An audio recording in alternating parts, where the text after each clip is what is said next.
ولو أن أهل القرى آمنوا واتقوا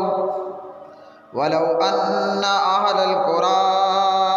آمنوا واتقوا لفتحنا عليهم بركات من السماء والأرض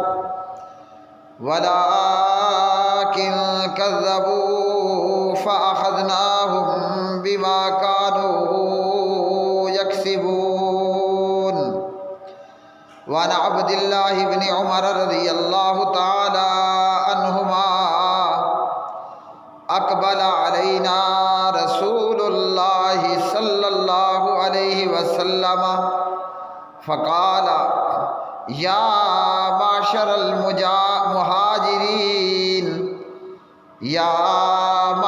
المهاجرين خمس إذا ابتليتم بهن وأعوذ بالله أن تدركوهن. اللهم صل على محمد وعلى آل محمد كما صليت على إبراهيم وعلى آل إبراهيم إنك حميد مجيد. اللهم بارك على محمد وعلى آل محمد كما باركت على إبراهيم وعلى آل إبراهيم إنك حميد مجيد. رب اشرح لي صدري ويسر لي أمري واحلل عقدة من لساني يفقهوا قولي. ہر قسم کی حمد و ثنا اللہ مالک العلام ذوالجلال والاکرام کے لیے جو ساری کائنات کا خالق مالک رازق داتا دستگیر. بے شمار درود و سلام نبی مکرم رسول معظم محمد مصطفیٰ احمد مجتبیٰ جناب محمد الرسول اللہ صلی اللہ علیہ وآلہ وسلم کی مبارک ذات پہ جسے اللہ رب العالمین نے ساری کائنات کے لیے رحمت للعالمین بنا کر مبعوث فرمایا. آج کے ہمارے حالات اور اللہ سبحانہ و تعالیٰ کے عذاب مختلف شکلوں میں اور قرآن مجید فرقان حمید کا 1400 سال پہلے کا اعلان. اللہ کا قرآن ہمارے لیے رہنما ہے، اللہ کا قرآن ہمارے لیے مقتدا ہے. اگر ہم اللہ کے قرآن کو اپنی زندگیوں میں لے کر آنے والے ہوں. قرآن مجید فرقان حمید ہر مصیبت سے آگاہ بھی کرتا ہے اور اللہ کا قرآن ہر مصیبت سے نکلنے کا راستہ بھی بتاتا ہے. یہ ایک ایسی عظیم کتاب ہے جو اللہ وحدہ لا شریک یہ ایک ایسی رہنما کتاب ہے جو مصیبت کے متعلق آگاہی بھی دیتی ہے اور مصیبت سے نکلنے کا راستہ بھی بتاتی ہے. ضروری صرف یہ ہے کہ ہمیں اللہ سبحانہ و تعالیٰ کی کتاب قرآن مجید فرقان حمید سے آگاہی بھی ہونی چاہیے. اللہ رب الرحمن قرآن مجید فرقان حمید کی آیات بینات میں ارشاد فرماتے ہیں وَلَوْ أَنَّ أَهْلَ الْقُرَىٰ آمَنُوا وَاتَّقَوْا لَفَتَحْنَا عَلَيْهِمْ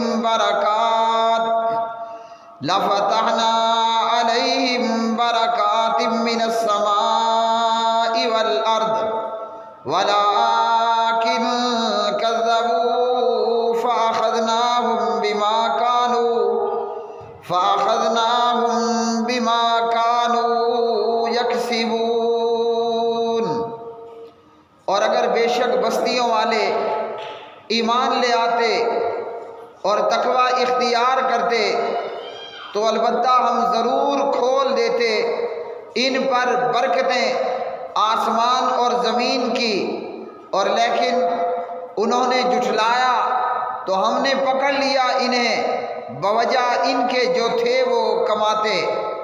افامن اہل القری ان یاتیہم باسنا بیاتا، افامن اہل القری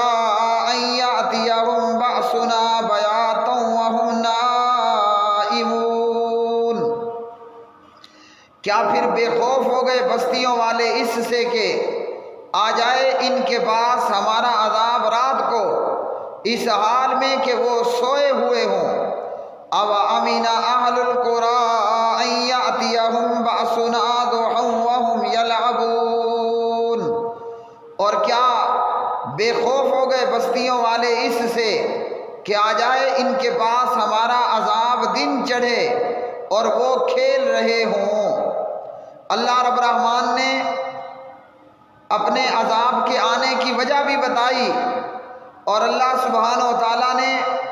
اس عذاب سے چھٹکارا حاصل کرنے کا طریقہ بھی بتا دیا کہ اللہ کا عذاب کیوں آتا ہے۔ اس لیے کہ جب لوگ ایمان لانے کی بجائے کفر کا راستہ اختیار کریں، اللہ کا عذاب اس لیے آتا ہے کہ لوگ تقوی اور پرہیزگاری کو، اللہ کے ڈر اور اللہ کی پکڑ کو بھول کر چھوڑ بیٹھیں، تو اللہ سبحانہ و تعالیٰ کا عذاب نازل ہوتا ہے۔ اور یہ صرف اللہ رب الرحمن کی ایک بات نہیں ہے جو کہ اللہ نے کہہ دی، بلکہ ایسا ہوا بے شمار بستیوں کو اللہ سبحانہ و تعالیٰ نے ہلاک کیا۔ حضرت شعیب علیہ السلام کی قوم، جناب حضرت صالح علیہ السلام کی قوم، حضرت لوط علیہ السلام کی قوم اور ان کی بستی، جناب حضرت نوح علیہ السلام کی قوم اور ان کی امت، اللہ وحدہ لا شریک نے انہیں ہلاک کیا اور انہیں تباہ کیا۔ اور ہلاکت اور تباہی کی وجہ کہ ان کا ایمان نہ لانا اور اللہ رب الرحمن کا ڈر اختیار نہ کرنا، اللہ نے ہلاک کیا۔ اور آج بھی ایسا ہوتا ہے کہ مختلف علاقوں میں اللہ کا عذاب آتا ہے، کہیں پر زلزلے کی صورت میں، تو کہیں پر سیلاب کی صورت میں، تو کہیں پر اللہ کا عذاب تیز ہواؤں اور آندھی اور طوفان کی صورت میں آتا ہے۔ اور اللہ رب العالمین کا یہ عذاب بعض دفعہ رات کو سوئے ہوئے لوگوں پر آ جاتا ہے، اور اللہ رب العالمین کا یہ عذاب بعض دفعہ دن میں کھیل کود کرنے والے لوگوں پر آ جاتا ہے۔ تو عذاب کے آنے کی وجہ بھی اللہ کے قرآن نے بتائی، اور اس عذاب سے چھٹکارا اور آزادی حاصل کرنے کا طریقہ بھی بتا دیا کہ ایمان نہیں ہوگا، اللہ کا ڈر اور تقوی اگر نہیں ہوگا تو اللہ کا عذاب آئے گا۔ اور جب قوم اور بستی والے ایمان لے آئیں اور اللہ کا تقوی اور اللہ کا ڈر اختیار کر لیں تو پھر اللہ سبحانہ و تعالیٰ کا عذاب آتا نہیں ہے، اور اللہ رب العالمین اپنے عذاب کو دور فرما دیتے ہیں۔ اب یہ دنیا کے اندر یا آخرت کے اندر اللہ کے عذاب کیوں آتے ہیں اور کیوں آئیں گے؟ پیارے نبی علیہ السلام نے اللہ کے عذاب کے آنے کی وجوہات بھی بتا دی، اور یہ عذاب کسی ایک شکل میں نہیں آتے۔ اللہ سبحانہ و تعالیٰ کے یہ عذاب کسی ایک شکل کے اندر نہیں آتے، بلکہ اللہ مختلف شکلوں کے اندر اپنا عذاب نازل کرتا ہے۔ حضرت عبداللہ بن عمر رضی اللہ تعالی عنہما راوی ہیں، روایت ابن ماجہ میں، اور اس روایت کے اندر جناب عبداللہ ابن عمر جناب نبی کریم علیہ السلام سے روایت کرتے ہیں۔ یہ صحیح سند کے ساتھ روایت، عبداللہ ابن عمر کہتے ہیں اقبل علینا رسول اللہ صلی اللہ علیہ وسلم، پیارے نبی علیہ السلام ہماری طرف متوجہ ہوئے، اللہ کے پاک نبی علیہ السلام نے ہماری طرف رخ کیا اور فرمایا یا معشر المہاجرین، اے مہاجرین کی جماعت، خمس اذا ابتلیتم بہن، 5 چیزیں ایسی کہ جن میں تم مبتلا ہو گئے، ایسی چیزیں کہ جن کے اندر تم مبتلا ہو گئے، فرمایا وَأَعُوذُ بِاللَّهِ أَن تُدْرِكُوهُنَّ، اور میں اللہ کی پناہ مانگتا ہوں کہ تم تک وہ پہنچیں، ان 5 چیزوں کے اندر تم مبتلا ہو اور یہ 5 چیزیں تمہارے تک پہنچیں۔ یہ وہ 5 چیزیں ہیں کہ جن کی بنیاد پر اللہ سبحانہ و تعالیٰ کا عذاب نازل ہوتا ہے۔ وہ 5 چیزیں آج ہمارے معاشرے کے اندر بھی موجود ہیں۔ یہ اللہ وحدہ لا شریک کا رحیم و کریم ہونا ہے، اللہ پروردگار کا رحیم اور کریم ہونا ہے کہ اللہ نے اپنے حبیب اور اپنے محبوب جناب محمد الرسول اللہ صلی اللہ علیہ وسلم کی زبانی بھی ہمیں اپنے عذاب کے آنے کی وجوہات بتا دیں۔ اب بتانے کا مقصد کیا ہے؟ مقصد یہ ہے کہ ہم ان چیزوں کو چھوڑیں تو اللہ کا عذاب دور ہوگا، ورنہ اللہ کا عذاب یوں مسلط رہے گا۔ وہ 5 چیزیں کہ جن کے متعلق نبی علیہ الصلوۃ والسلام نے فرمایا لم تظہر الفاحشۃ فی قوم قط، جب کسی قوم کے اندر بے حیائی اعلانیہ ہونے لگے، جب کسی قوم کے اندر بے حیائی اور فرحاشی بدکاری اعلانیہ کھلا ہونے لگے، ایسے لوگوں کے اندر کیا ہوتا ہے؟ فرمایا ان میں طاعون اور ایسی بیماریاں پھیل جاتی ہیں جو ان کے گزرے ہوئے بزرگوں میں نہیں ہوتی۔ پیارے نبی علیہ الصلوۃ والسلام نے اللہ کے عذاب کے آنے کی وجوہات کے اندر پہلی وجہ یہ بیان فرمائی کہ جب کسی قوم کے اندر اعلانیہ بے حیائی اور برائی پھیل جائے تو ایسے لوگوں کے اندر طاعون اور طاعون کے علاوہ ایسی بیماریاں پھیل جاتی ہیں جو کہ ان کے گزرے ہوئے بزرگوں میں نہیں ہوا کرتی تھیں۔ میرے بھائیوں اور بہنوں، آج ہم کلمہ پڑھنے والے مسلمانوں کا بھی یہی حال ہے، اور آج پورے عالم کا اور پوری دنیا کا یہ حال ہے کہ برائی اپنے جوبن پر ہے اور برائی اعلانیہ ہو رہی ہے، چاہے بے حیائی اور برائی پر مبنی یہ دھرنے ہوں، اور یہ جو ہے وہ چوکوں اور چوراہوں پر لوگوں کا کھلا بے حیائی اور برائی کا ارتکاب کرنا ہو۔ تو اللہ کے پاک نبی علیہ الصلوۃ والسلام نے جو پہلی چیز بتائی کہ لم تظہر الفاحشۃ فی قوم، جب حتیٰ یعلنوا بہا، جب کسی قوم کے اندر اعلانیہ کھلا برائی جو ہے وہ شروع ہو جائے تو اللہ ایسے لوگوں میں طاعون اور ایسی بیماریاں پھیلا دیتا ہے جو ان کے گزرے ہوئے بزرگوں میں ان کا وجود بھی نہیں تھا یا اس کا نام بھی موجود نہیں تھا۔ آج ہمارے اندر بھی یہی ہے کہ کرونا جیسی بیماری کا صدیوں سالوں دنیا کو ہو گئے گزرے ہوئے، لیکن کسی کے وہم و گمان کے اندر یہ کرونا جیسی بیماری نہ دیکھنے میں آئی اور نہ سننے میں آئی تھی۔ یہ کیوں کہ اس قوم کے اندر ایک اعلانیہ اور کھلا بے حیائی اور بدکاری کا ارتکاب وجود میں آ چکا، اور جہاں یہ کافروں کے ملکوں میں ہے وہاں یہ کلمہ پڑھنے والوں کے اندر بھی بے حیائی اپنے آپ میں بے حیائی اور برائی ہے۔ کوئی چھپ کر گناہ کرے تو تب بھی وہ گناہ ہے، اور اگر کوئی کھلا گناہ کرے تو بھی وہ گناہ ہے۔ اور پیارے نبی علیہ الصلوۃ والسلام کی احادیث کے مطابق کھلا گناہ کرنے والوں کے متعلق پیارے نبی علیہ السلام نے کیا فرمایا کل امتی یدخلون الجنت، میری ساری امت جنت میں جائے گی سوائے ان کے جو کھلم بے حیائی اور برائی اعلانیہ برائی کا ارتکاب کرنے والے ہوں۔ اور اسی طرح تنہائی میں برائی کرنا، لوگوں سے چھپا کر برائی کرنا، تو اللہ سبحانہ و تعالیٰ کے پیارے نبی جناب محمد الرسول اللہ صلی اللہ علیہ وسلم کی احادیث میں اس کی بھی مذمت آئی ہے۔ آج اللہ کا عذاب طاعون اور کرونا اور اس طرح کی بیماریاں کہ دنیا میں گزرے ہوئے لوگوں نے کبھی شوگر کا اور کبھی اس طرح کی بیماریوں کا نام تک نہیں سنا تھا، آج ایسی بیماریاں جو صرف بڑھاپے کی حد تک محدود نہیں ہیں، معصوم سے معصوم بچے بھی وہ شوگر جیسی بیماری کا شکار ہو جاتے ہیں۔ اور پیارے نبی علیہ الصلوۃ والسلام نے دوسری وجہ بتائی کہ اللہ کا عذاب کیوں آتا ہے، کہ جب اس قوم کے لوگ ناپ تول میں کمی کرتے ہیں، جب ناپ اور تول میں کمی کی جاتی ہے تو اللہ سبحانہ و تعالیٰ کا عذاب آتا ہے، اور یہ عذاب قحط سالی کی صورت میں، روزگار کی تنگی کی صورت میں اور بادشاہ کے ظلم کے ذریعے سے آ جاتا ہے۔ جس قوم کے اندر ناپ اور تول میں کمی کی جاتی ہو، دھڑا دھڑ ناپنے والا اور تولنے والا وہ چیز کم کر کے دے رہا ہے، تو ایسے لوگوں پر اللہ سبحانہ و تعالیٰ کی طرف سے عذاب وہ قحط سالی کی صورت میں، روزگار کی تنگی کی صورت میں اور بادشاہ کے ظلم کے ذریعے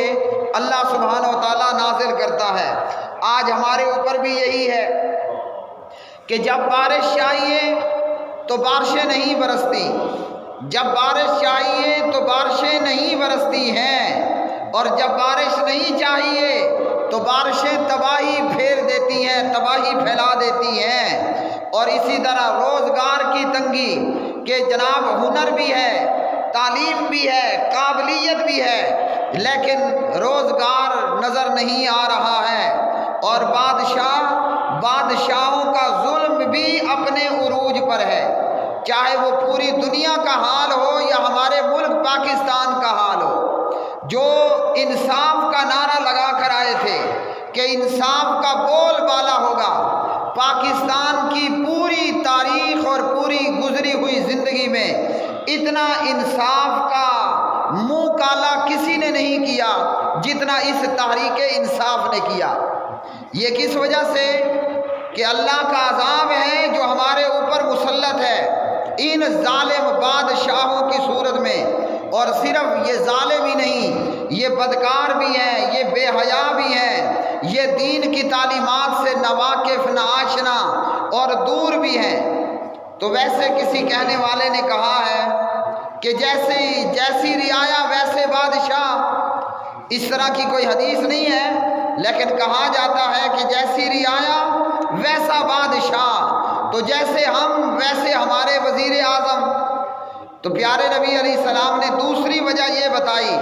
کہ جب ناپ تول میں کمی کریں گے یہ لوگ تو اللہ سبحانہ و تعالیٰ ان کو قحط سالی میں، روزگار کی تنگی میں اور بادشاہ کے ظلم کے ذریعے سزا دے گا۔ اب قحط سالی بھی ہے، روزگار کی تنگی بھی ہے، اور بادشاہ کا ظلم بھی اپنے عروج پر ہے۔ اور نبی علیہ الصلوۃ والسلام نے عبداللہ ابن عمر رضی اللہ تعالی عنہ کی اس روایت میں تیسری وجہ بیان فرمائی کہ جب یہ اپنے مالوں کی زکوٰۃ بند کر دیتے ہیں، جب زکوٰۃ دینے والا اپنے مال کی زکوٰۃ بند کر دیتا ہے تو اللہ رب العالمین زکوٰۃ نہ دینے کی وجہ سے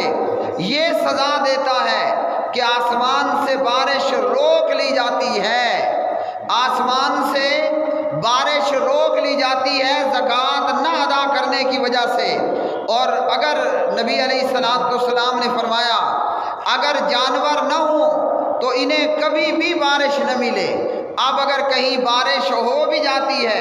جیسے جمعے اور ہفتے کے دن بارش کی توقع ہے، تو یہ بارشیں اللہ کیوں بند کرتا ہے؟ اللہ بارشیں اس لیے بند کرتا ہے کہ جن کے پاس پیسہ اور مال موجود ہے، اگر کسی کے پاس 52.5 تولے چاندی جتنا یا اس سے زیادہ روپے پیسہ موجود ہے، اس پر زکوٰۃ کا ادا کرنا لازم ہے۔ اگر کسی کے پاس 52.5 تولے چاندی یا اس سے زیادہ چاندی موجود ہے، اس پر زکوٰۃ ادا کرنا لازم ہے۔ اگر کسی کے پاس 7.5 تولے سونا یا اس سے زیادہ کی مقدار میں سونا موجود ہے تو ان تمام لوگوں پر سال بعد زکوٰۃ کا ادا کرنا لازم ہے۔ اور اسی طرح اگر کھیتی اور کھلیان ہے، کاشتکاری ہے اور وہ اپنے نصاب کو پہنچے تو اس پر 10واں اور 20واں فصل کی کٹائی کے موقع پر دینا لازمی اور ضروری ہے۔ تو اللہ کے پاک نبی فرماتے ہیں کہ جب لوگ اپنے مالوں کی زکوٰۃ دینا بند کر دیتے ہیں تو آسمان سے اللہ بارش روک لیتا ہے، اور اگر یہ گائیں اور بھینسیں اور بکریاں اور بھیڑیں، یہ جرندے اور یہ جانور نہ ہوتے تو اللہ کبھی بھی بارش عطا نہ کرتا۔ کیا آج ہم ایسے ہیں کہ نہیں ہیں؟ سینکڑوں لاکھوں ہزاروں کا مال موجود ہوگا اور زکوٰۃ ادا نہیں کرنی، ہزاروں اور سینکڑوں بوریاں گندم، چاول اور کپاس کی اٹھا لے گا، سبزی لاکھوں کی فروخت کر ڈالے گا، لیکن اس ظالم کو کبھی زکوٰۃ دینے کا خیال تک نہ آیا۔ اور یہی کام آج ان کلمہ پڑھنے والے ہم مسلمانوں کا ہے۔ کوئی نعوذ باللہ اپنی طرف سے اللہ کو بے وقوف بنانے کے لیے کوئی چال چلتا ہے، تو کوئی اللہ کو بے وقوف بنانے کے لیے کوئی چال چلتا ہے، اور دراصل یہ لوگ اپنے آپ کو بے وقوف بنانے والے ہیں، اللہ کو دھوکہ نہیں دے سکتے۔ وما یخدعون الا انفسهم وما یشعرون، اپنے آپ کو دھوکہ دیتے ہیں، اپنے آپ کو ہی بے وقوف بنانے والے ہوتے ہیں۔ شیطان کہتا ہے کہ مجھے زکوٰۃ دینے کی کیا ضرورت ہے، اگر اللہ نے دینا ہوتا تو اس غریب کو خود ہی دے دیتا، اور جو چند ایک زکوٰۃ دینے والے ہوں گے وہ غریب پر یا جہاں زکوٰۃ دے رہے ہیں وہاں اپنا احسان سمجھیں گے کہ ہم نے کوئی بہت بڑا مارکس پار کر لیا ہے۔ جب لوگ مالوں کی زکوٰۃ بند کر دیتے ہیں تو آسمان سے بارش روک لی جاتی ہے۔ اور اسی طرح پیارے نبی علیہ الصلوۃ والسلام نے چوتھی وجہ یہ بتائی کہ اللہ کا عذاب کیوں آتا ہے۔ جب لوگ اللہ اور اس کے رسول کا عہد توڑ دیتے ہیں تو اللہ ان پر دوسری قوموں میں سے دشمن مسلط کر دیتا ہے، ایسے لوگوں پر دشمن مسلط کر دیے جاتے ہیں، وہ ان سے وہ کچھ چھین لیتے ہیں جو ان کے ہاتھ میں ہوتا ہے۔ اللہ کا عہد ہمارے اوپر یہ ہے کہ اللہ نے ہم سے عہد لیا کہ الست بربکم، ہم نے اللہ کو عہد دیا، قالوا بلا وربنا، لیکن اللہ کو عہد دینے کے باوجود ہم سے اللہ نے پوچھا اور ہم نے عالم ارواح میں اللہ کے ایک اکیلے وحدہ لا شریک ہونے کا اقرار بھی کیا، لیکن یہ کیا، دنیا میں ہم نماز نہیں پڑھتے، روزہ رکھنا ہے تو روزہ نہیں رکھتے، زکوٰۃ دینی ہے تو زکوٰۃ نہیں کرتے، صاحب مال ہونے کے باوجود زکوٰۃ ادا نہیں کرتے۔ اللہ کا عہد ہم سے یہ تھا کہ ہم نے اللہ کو اپنا رب مانا، اور اس رب کو ماننا تب ہوگا کہ جب ہم اس کی عبادت کریں گے، اور جب اپنے پروردگار کی عبادت کوئی نہیں کرنی تو اللہ کے عہد کو ہم نے توڑ دیا۔ رسول کا عہد یہ ہے کہ ملک میں موجود ذمیوں اور کافروں کے ساتھ جو اسلام نے ہمیں احکامات دیے ہیں ان کو پورا کرنا لازم ہے۔ اور جب آج کلمہ پڑھنے والے اپنے آپ کو مسلمان کہلوانے کے باوجود نماز نہیں پڑھتا، روزہ نہیں رکھتا، زکوٰۃ نہیں دیتا، تو آج دنیا میں دیکھ لیجئے، کشمیر ہے تو ہندوستان مسلط ہے، افغانستان ہے تو امریکہ اور نیٹو مسلط ہے، اور شام سوریہ ہے تو اس پر منافق بھی اللہ نے مسلط کر دیے، اور یہود و نصارہ اور کمیونسٹوں اور بے ایمانوں کو بھی اللہ نے مسلط کر دیا۔ اسی طرح اگر عراق اور فلسطین ہے تو نتیجہ ہمارے سامنے ہے کہ صلیبی اور یہودی ان مسلمانوں پر اللہ نے مسلط کر دیے، اور مسلمانوں پر مسلط ہونے والے یہ کافر ہم سے ہماری دولت، ہمارا مال، ہمارا سونا، ہماری چاندی، تیل، پیٹرول سب کچھ لے کر فرار ہوئے جا رہے ہیں۔ یہ اس وجہ سے کہ ہم نے اللہ کے عہد کو پورا نہیں کیا اور اس کے نبی کے عہد کو پورا نہیں کیا۔ جب وہ اللہ اور اس کے رسول کا عہد توڑ دیتے ہیں تو اللہ ان پر دوسری قوموں میں سے دشمن مسلط کر دیتا ہے، اور یہ کافر دشمن سب کچھ چھین چھڑا کر فرار ہو جاتا ہے۔ اور نبی علیہ الصلوۃ والسلام نے عبداللہ ابن عمر کی اس حدیث میں 5ویں وجہ بتائی، وَمَا لَمْ تَحْكُمْ أَئِمَّتُهُمْ بِكِتَابِ اللَّهِ، جب ان کے امام سے مراد مسجد کا امام نہیں ہے، امام سے مراد جو ہے وہ ملک کا حکمران ہے۔ جب ان کے امام سے مراد ہمارے چیف جسٹس ہیں، ہماری سپریم کورٹ اور ہائی کورٹ کے ججز، اللہ کے پاک نبی فرماتے ہیں وَمَا لَمْ تَحْكُمْ أَئِمَّتُهُمْ بِكِتَابِ اللَّهِ، جب ان کے امام، ان کے حکمران، ان کے فیصلہ کرنے والے اللہ کے قانون کے مطابق فیصلہ نہیں کرتے۔ اللہ کا قانون کیا ہے زانی زنا کرے کوارا ہے تو 100 کوڑے مارے جائیں، اگر شراب پی جائے تو اسے شرابی کو کوڑے لگائے جائیں، اور اگر وہ شادی شدہ ہے اسے سنسار کیا جائے۔ یہ ہے اللہ کا قانون۔ مگر ہمارے ملک ہم نے لیا لا الہ الا اللہ کے نام پر، لیکن 70 سال بعد بھی یہاں گورنمنٹ آف برطانیہ کا قانون ہے۔ برکت کے لیے ضرور ہماری عدلیہ کے دروازے پر یا ضرور ہماری پارلیمنٹ کی پیشانی پر لا الہ الا اللہ محمد الرسول اللہ لکھا ہوا موجود ہے، لیکن فیصلے وہی انگریز کے قانون کے مطابق۔ تو اللہ کے پاک نبی نے فرمایا جب ان کے فیصلے کرنے والے، ان کے سردار، لیڈر اور حکمران